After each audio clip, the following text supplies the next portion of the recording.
Well, everyone, it's time for us to go ahead and talk about one of my favorite iPhones that have ever came out ever, which is the iPhone 11 Pro Max. Now, this specific iPhone I think is still a very good device to pick up for the most part, and even in this day and age, I still think it looks beautiful, I still think it has a ton of capability, and if you want to pick up this phone or some other phones I would recommend this year, links will be down in the description. You can get them from there and you can help support the channel at the same time. Now, starting off with the outside of the iPhone 11 Pro Max, at least in 2023, I still think this iPhone holds up fairly well. We finally got some newer design changes from Apple, end of last year. So this iPhone is starting to maybe not look old, but it's definitely looking like the older model of a pretty good iPhone.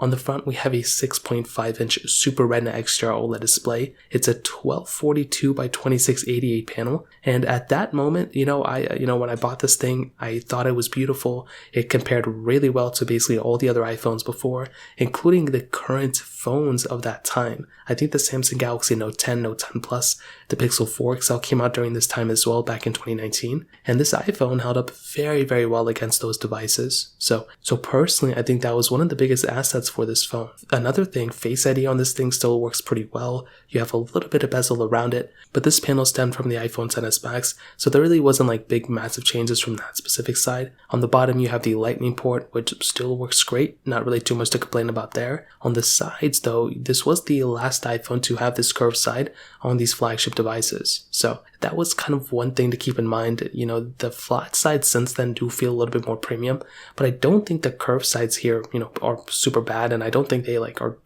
to water down the experience at all. So I don't think that's a crazy big thing in my opinion, but in this specific situation, it's always nice to have, kind of a curved or, flat side, doesn't really matter. On the back, we have the frosted glass back, which this was the first iPhone set to actually bring frosted glass backs. And that in and of itself was amazing. Having those frosted glass backs on this type of phone is awesome. And, in my opinion, that was one of my favorite things about this phone. I think even now to this day, having these frosted backs are just beautiful and they make the iPhone feel so much more premium. So this is probably one of my favorite built iPhones, and it wasn't the most impactful iPhone of all time, but it did bring a lot of cool things. It also brought the triple camera setup for the first time as well, which is awesome. This iPhone still has IP certification, wireless charging, still feels very good in the hand. It doesn't feel cheap or anything, so I think this is still a very premium feeling phone, and it still looks pretty good as well. Now, going into more detail about that camera, this phone had that triple camera setup on the back like I mentioned. It had a 12 megapixel wide angle lens,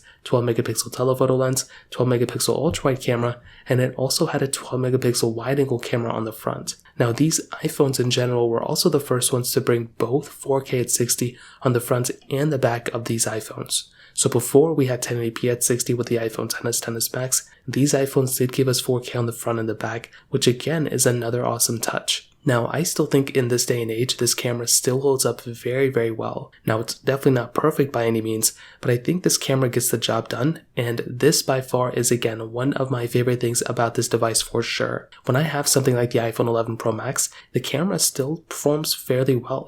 I've compared this camera a lot to the latest iPhones and, phones in general, around this time, and the camera held up better or just about the same as those phones that came out back then in 2019, but the cameras nowadays are definitely much better. The 14 Pro Max, even the 13 Pro Max are severely better than even the 12 Pro Max. I don't know what it was. Since the 12 Pro and the 13 Pro, there was a big massive change there for some reason. These photos aren't bad, but you do notice a little bit more grain here and there. But other than that, it still works well. If you're posting photos on like Instagram or you're making like Snapchat spotlights or TikToks or whatever, you're going to be in a very good situation still with this camera, as long as you can edit the photos or videos a little bit. So in terms of the camera, still gets a thumbs up from me. In terms of the software and the longevity portion, the iPhone 11 Pro Max is still supported with software. It's probably going to be supported with software all of 2023, all of 2024, and probably all of 2025 as well. Now, there's a chance things can change, so, every year I'll kind of update you guys, but I still think the iPhone 11 Pro Max is going to be here for many, many years. I would say it's probably halfway through its life cycle, even though it's approaching 4 years old.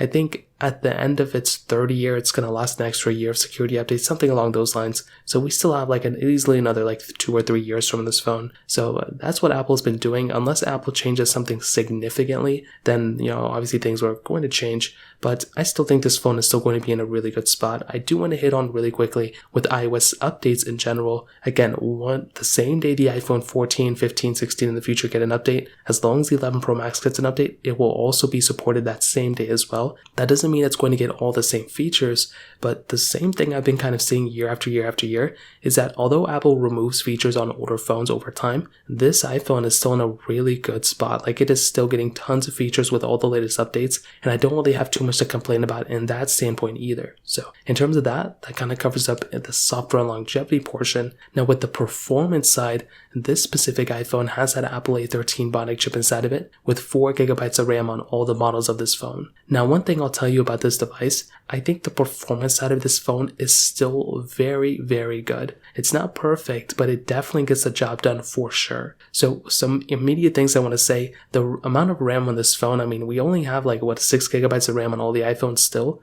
so you're not really missing out on a lot of RAM. Yeah, the newer RAM is better and it's faster, but you're still getting quite a bit of RAM in this specific situation as well. Now, another thing is that with this specific iPhone, that A13 Bionic is technically only 2 generations old as of this point, even though it's turning 4 years old this year. Because the iPhone 14 has that A15 chip inside, this is going to make these iPhones, these older ones, last a little bit longer or feel like they're lasting longer because of the smaller improvements Apple is doing with these chipsets now. So personally, I think that's another thing going for the advantage of the 11 Pro Max in a way. Now, moving on to the actual performance, I think this phone still performs very well for basic things like texting and FaceTime calls and, calling people and those types of things. Perfectly fine, obviously. Snapchat, TikTok, all those types of applications that are a little bit more intensive, not intensive, but a little bit heavier than the standard ones, also work perfectly fine. The only thing you're even going to notice maybe is that maybe it takes a little bit long to open up an application sometime compared to a 14 Pro Max, but you're really not going to notice it. Even though this phone doesn't have a 120Hz panel, it's still a fairly quick responding 60Hz panel.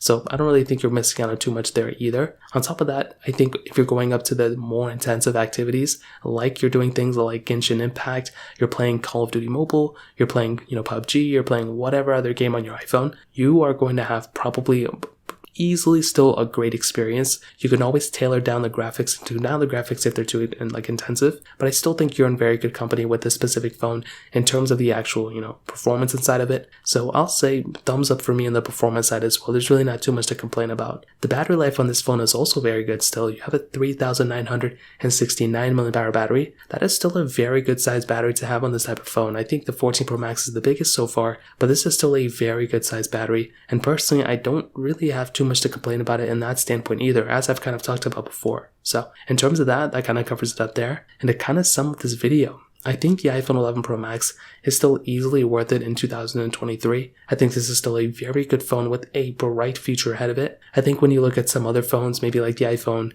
13 Pro Max, that's the only one I would even kind of recommend upgrading from this one. The 14 Pro Max is still kind of expensive, but it's still a very good phone. But if you have all the money, go for the more expensive ones. But I think the iPhone 11 Pro Max is a very, very good phone with a ton of capability, and I would still honestly recommend buying it for sure. So that pretty much covers it up. If you have any other thoughts or questions, let me know in the comment section below. Hit the like button, that would mean so much, but definitely hit that subscribe button. More importantly than everything else, I love every single one of you guys. Hopefully I'll catch you guys in the next video. Peace out till then.